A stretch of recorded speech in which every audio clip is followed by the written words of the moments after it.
ये देखिए, नृत्य करना है आपको, क्या पता कौन सा नृत्य पसंद नहीं आया। कौन मोदी जी और अमित शाह जी की चमचागिरी में जमीन से लेकर आसमान तक पार कर जाएगा।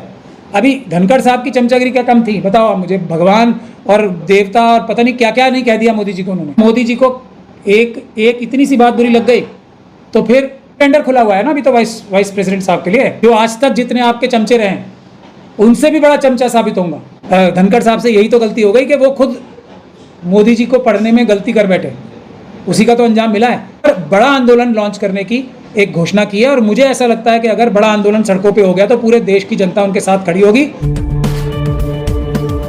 देखिए, ये तो बहुत सीधी सी बात है। मोदी जी और अमित शाह जी कब किससे नाराज हो जाएं, किस बात पे हो जाएं, ये किसी को नहीं पता है। अभी कुछ कुछ बातें तो निकल के सामने आ रही हैं, लेकिन मुझे ऐसा लगता है कि अभी पूरी पिक्चर जो है ना अभी बाकी है कि ये धनखड़ साहब का ये अंजाम क्यों हुआ है। अब इसमें सबसे महत्वपूर्ण बात क्या है, वो ये है कि धनखड़ साहब ने इस्तीफ़ा क्यों दिया। महत्वपूर्ण बिल्कुल नहीं, कैसे इस्तीफ़ा दिया या उनसे कैसे इस्तीफ़ा दिलाया गया होगा, वो महत्वपूर्ण विषय है इसमें। और वो इस देश के लिए सबसे बड़े खतरे की बात है। एक व्यक्ति, अब चाहे भले ही मोदी जी ने ही उनको कैंडिडेट बनाया, लेकिन जो संवैधानिक व्यवस्था है उसमें वो 528 वोट लेके जीते थे, राज्यसभा और लोकसभा के मेंबर ऑफ पार्लियामेंट्स के बहुत बड़े मार्जिन से, मतलब एक तरह से आप समझ लीजिए 3/4 मार्जिन से वो जीते थे। एक इतने बड़े मार्जिन से जीता हुआ व्यक्ति, संवैधानिक पद पे बैठा हुआ व्यक्ति, एक झूठा बहाना करके, बीमारी का बहाना करके अपना पद से इस्तीफा दे देता है और उसके बाद उसको एक प्रकार से बंदी बना लिया जाता है। जिस प्रकार की रिपोर्ट्स निकल के आ रही हैं, उनके घर से उनको एक तरह से, अगर मैं ये शब्द का प्रयोग करूं तो गलत नहीं होगा, धक्के मार के एक ही रात में निकाल दिया गया, एक ही दिन में। तो ये विषय बहुत ज़रूरी है कि किस तरीके से जो, और एसपीजी प्रोटेक्टेड होते हैं वाइस प्रेसिडेंट साहब, और वो ज़िंदगी भर प्रोटेक्टेड रहेंगे। उनको एक घर भी दूसरा मिलना है। और उपराष्ट्रपति जी कोई दूसरे बन नहीं गए थे कि उनको अगले दिन शिफ्ट होना था।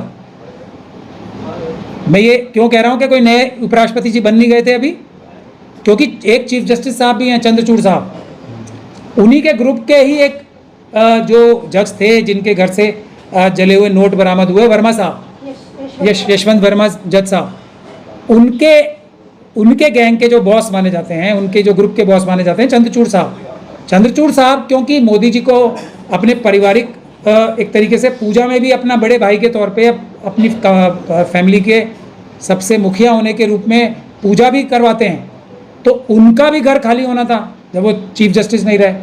उन्होंने तो पूरा ऑलमोस्ट 1 साल लगा दिया खाली करने में, जबकि दूसरे चीफ जस्टिस आए और संजीव खन्ना साहब जो चीफ जस्टिस साहब थे, वो तो बेचारे उस घर में जा ही नहीं पाए पूरे 6 महीने।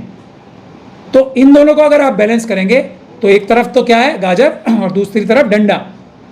जो साथ रहेगा उसके लिए पूरा घर और पूरा दुनिया खोल दी जाएगी। भले ही वर्मा साहब एक प्रकार से, उनके घर में तो जले हुए नोट मिले ही हैं ना।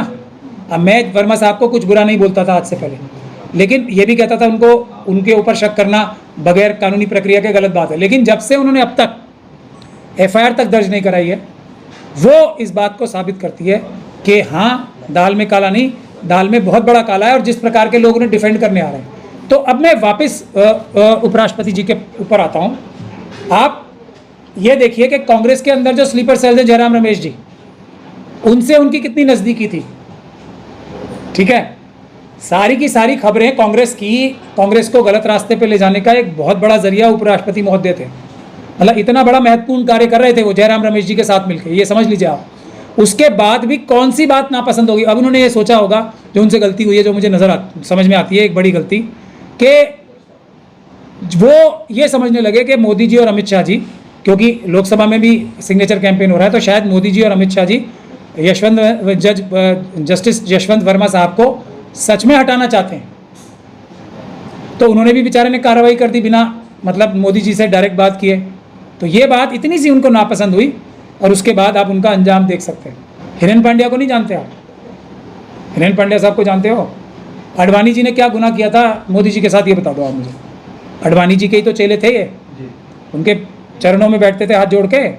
क्या ऐसा काम कर दिया था अडवाणी जी ने जो उनके साथ जो हशर किया उनका, अडवाणी जी का, आज दुनिया देख रही है। इसी प्रकार से मुरली मनोहर जोशी, इसी प्रकार से साध्वी प्रज्ञा, ये जो थी उमा भारती, साध्वी उमा भारती, उनके भी तो चेले थे ये। तो ऐसे सुमित्रा महाजन 50 एग्जाम्पल हैं। ये अमित शाह जी और मोदी जी, आप उनके लिए 1000 काम अच्छे कर लो, एक काम नापसंद, ये स्लीपर सेल को भी जयराम रमेश साहब भी बड़ी उनकी पूरी एकदम सारे के सारे कांग्रेस का मतलब पूरी कांग्रेस में आग लगाने को ही तैयार हो रहा है ना मोदी जी और अमित शाह जी के कहने पे। इतनी सी बात नापसंद हुई तो फिर वो याद कर लें जो अभी धनखड़ साहब के साथ हुआ है। महबूब साहब, आज़ाद इतिहास में पहली बार ऐसा हुआ है और लोग ये भी आशंका जता रहे हैं कि ये बिहार चुनाव को लेकर भी एक बड़ा एक गेम खेला जाने वाला है, यानी एक मुस्लिम को जो उपराष्ट्रपति के तौर पर मतलब लाने वाला है। क्या ऐसा मानते हैं? फिर आप लोग गलत फहमी में आ गए। अब हमारे पीछे देख रहे हैं, चुनाव जिताने का एक ही एक तरीका है, पेपर बैलेट से चुनाव ना कराएं और मशीनों से चुनाव कराएं। यह है सबसे बड़ा जो तरीका है उनको चुनाव जिताने का। बाकी सब तो ये मुंह दिखाई के लिए बहाने हैं। हो सकता है कहीं विदेशों में अपनी छवि सही करने के लिए, क्योंकि किसी मुस्लिम को ला रहा है। इस ऐसे कभी अभी आ गया ऐसा नहीं है। अभी तो मेरे ख्याल से एक ओपन टेंडर है, उसमें कौन सा व्यक्ति अपने टेंडर में सबसे ज़्यादा जो है टर्म्स कंडीशंस अच्छी रख पाएगा, मतलब कौन ये बता पाएगा कि मैं जो आज तक जितने आपके चमचे रहे हैं उनसे भी बड़ा चमचा साबित होऊंगा।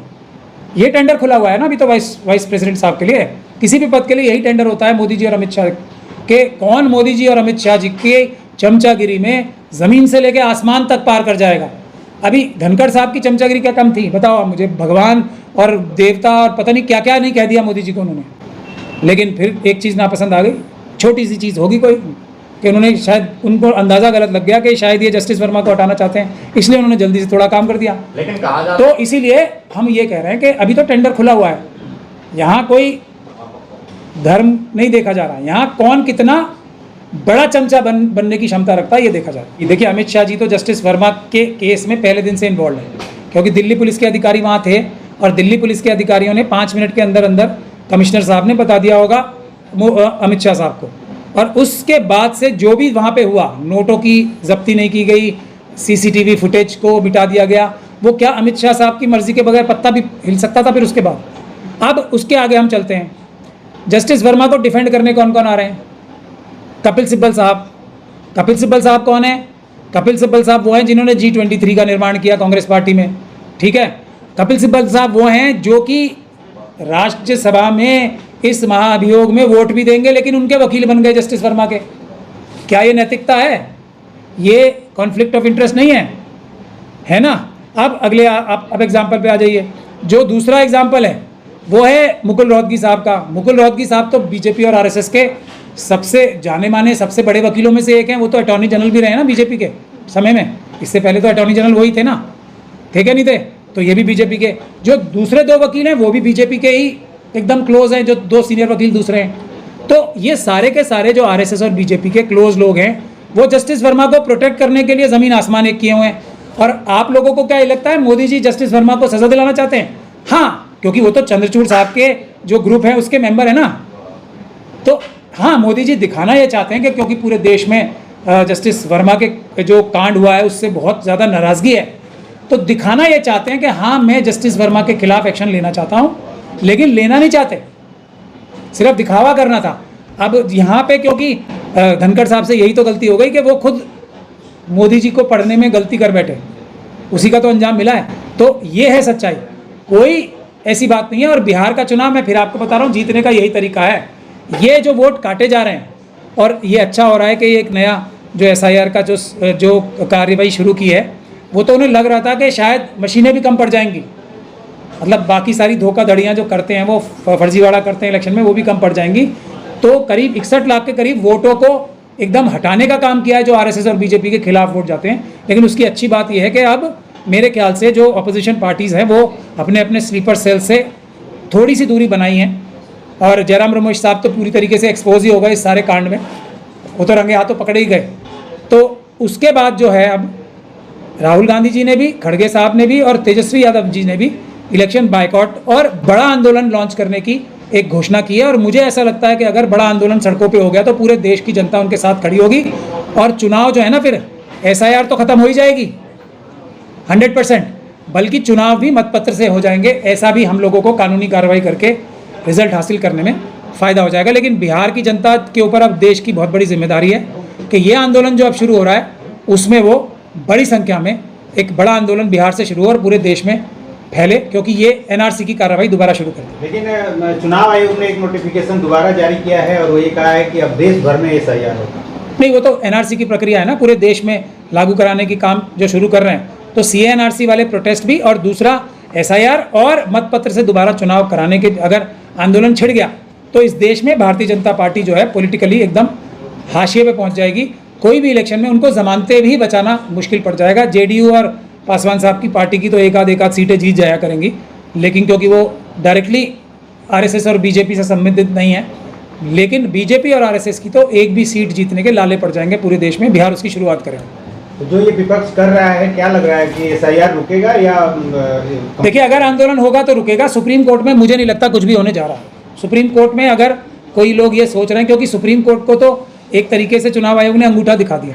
देखिए, 11 डॉक्यूमेंट्स के बाद सुप्रीम कोर्ट ने ये कहा था कि 3 डॉक्यूमेंट्स जो ये आधार कार्ड और वोटर ID कार्ड और राशन कार्ड, इसको भी आप हमारी सलाह पे, हमारी रिक्वेस्ट पे आप कंसिडर कर लें। तो चुनाव आयोग ने सुप्रीम कोर्ट को क्या कहा? ठेंगा। कहा क्या नहीं कहा? अभी एफिडेविट फाइल करके कहा ठेंगा, हम तुम्हें कुछ समझते ही नहीं, तुम्हारी सलाह नहीं मानेंगे। हालांकि सलाह भी सुप्रीम कोर्ट ने इतनी मतलब ऐसी दी थी जो कि टालने वाली थी नहीं, क्योंकि ये 11 डॉक्यूमेंट्स ऐसे नहीं थे, ये 11 डॉक्यूमेंट्स के अलावा दूसरे डॉक्यूमेंट्स भी दिखा सकते थे। तो सुप्रीम कोर्ट के 3 डॉक्यूमेंट्स के लिए तो उन्होंने अंगूठा दिखा दिया कि हम सुप्रीम कोर्ट को कुछ नहीं समझते। चुनाव आयोग ये कह रहा है, मोदी जी की सरकार ये कह रही है, तो अब एक आम नागरिक अगर 11 डॉक्यूमेंट्स के अलावा कोई डॉक्यूमेंट दिखाएगा तो उसकी बात मानेंगे? तो ये सब फर्जीवाड़ा हो रहा है। और असली बात तो उससे भी आगे है कि जो ये बोल रहे हैं ना चुनाव आयोग के लोग, हमने 98% और इतने % पूरा कर लिया, ज़मीन पे तो कुछ हुआ ही नहीं है ना। फर्जीवाड़ा करके सबने सिग्नेचर किए, उसके सबूत तो कितने सारे जर्नलिस्ट लोगों ने दिखाई दिए ना। दैनिक भास्कर ने दिखा दिया, कितने दूसरे जर्नलिस्ट लोगों ने दिखा दिया है, उनकी तो वीडियोग्राफी कितनी सामने आ चुकी है। तो ज़मीन पे क्या होता है वो बिल्कुल अलग होता है। सुप्रीम कोर्ट और जनता के सामने प्रेस के माध्यम से इलेक्शन कमीशन क्या बताते हैं वो बिल्कुल अलग होता है। ये कोरा झूठ बोलने का काम इलेक्शन कमीशन के भ्रष्ट अधिकारी करते हैं।